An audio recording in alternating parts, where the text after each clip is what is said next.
here we are at Trent University. I'm a member of the Seasoned Spoon Co-op, and yeah, we're gonna take you out to my friend Giselle's farm. She supplies the spoon all winter long with fresh cut greens. So if you eat greens at the spoon, there's a woman just down the road here on the way to Warsaw who grows that food. So I think it's November 1st today. You can see the apple tree behind us here on campus is getting ready to go to sleep for the winter, and the grass is getting a little brown.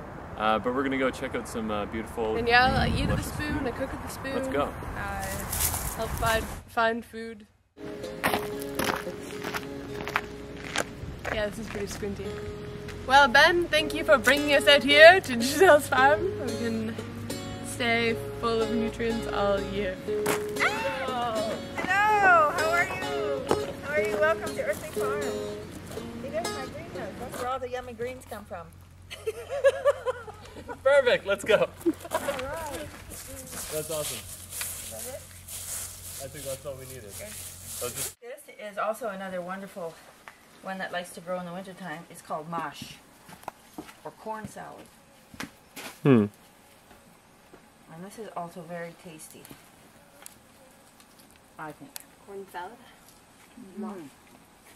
Now, of course, I grow leeks in here just for fun, but this year I'm hiding elephant garlic under there to see how it will go next summer. So you planted most of this garden in the late summer? From mid-August to end of September is the ideal window of time for this latitude, Right. which is 44 degrees, 24 minutes, which is the same as where Elliot Coleman did all his experimenting, and that's why I just read his book and I followed what he suggested. And what is the harvest timeline for all of this food? How do you mean? So when will this food be harvested? Like from when till when? Well, it's already started. It started at, when did you get the first order? It'd be about 5 weeks ago. Mid-September was the first. I mean, not everything was at height in mid-September. Right. And it'll go till I have to get rid of it, which is really painful, in mid-April, because I want to plant my spring and summer stuff. That's amazing, it's Giselle. It's really awful to come in here and have to rototill the whole thing. It's like, my salad greens! And here's a lovely kale. This one's called Red Russian. It's just stunningly beautiful. I love it. And I think we've gone through most everything, but oh no, there's Red Giant over there. You can see those big things here. And do you have a sense of how much weight you'll harvest out of this greenhouse? Red Giant here, vitamin green here. How much in produce? Yeah. No. If- No, at any given time, there's probably 300 or 400 pounds that we're looking at. Yeah. This is at its best. It's never been this beautiful in the 4 years I've tried it. Mm. So I'm very pleased. Oh, it looks great, Giselle. Some of it will look a little peaked in January. In fact, everybody goes on holidays in January. Hmm. They just stop growing. They don't want to be touched. So for 2 to 4 weeks, I just don't come in here. I just let it freeze and thaw, because that's what it does overnight. So, It freezes up. is it a temperature thing or a sunlight thing? It's a sunlight thing for Okay. sure. For sure. That's what, well, my mentor, Elliot Coleman, keeps saying, and I have to believe it, because I'm growing in -20. And although I have mitigating layers, the double layers of plastic that are blown apart, I have 2 miniature Tylenols, one on each side, and then I have row cover over each. They provide roughly 2 to 3 degrees of frost protection each. Plus, I usually try to purchase frost-hardy varieties. It works. You can ask people. They've been in here in the middle of winter harvesting with me and can't believe it.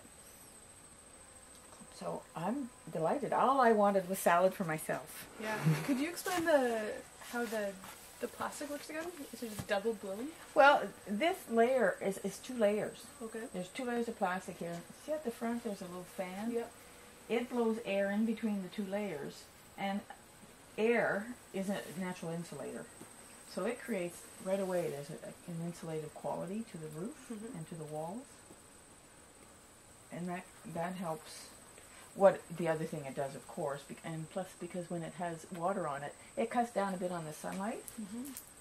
But there's more to be gained by the insulating factor, in a sense, than if I just, it would never grow if there was only one layer. Just to try to get all that sunlight in here, the things would actually freeze. Could you do it on a really small scale, of like really short? I'd have to get in there. Yeah, you have to be able to stand up. So the next layer after this is miniature tunnels. You can see the hooks just above here. So I have plastic hoops and then the plastic over top, and I can just get underneath here, and I do weeding and harvesting. I just pull back the row covers, I harvest and weed, put it back. It works fairly well. Actually, it works very well.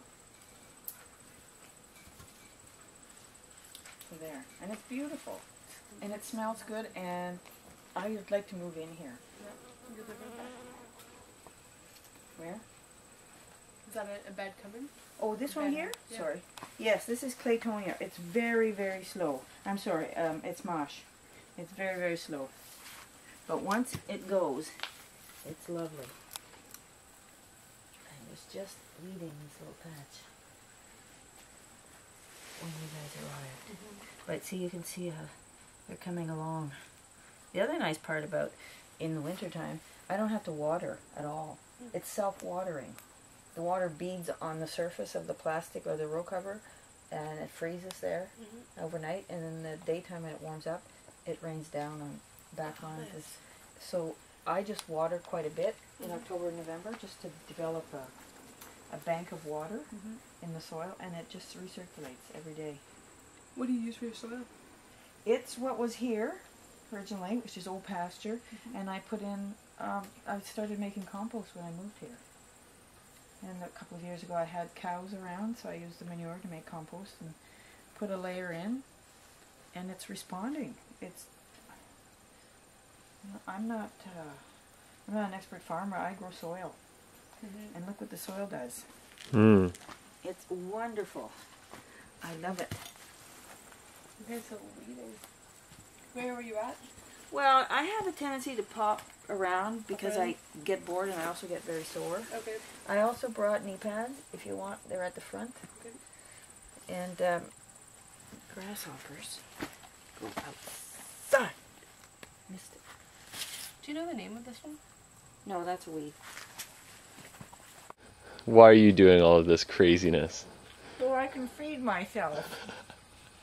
It just happens to be too much, and now I can share it, okay? Have some cabbage. It's very tasty. Okay.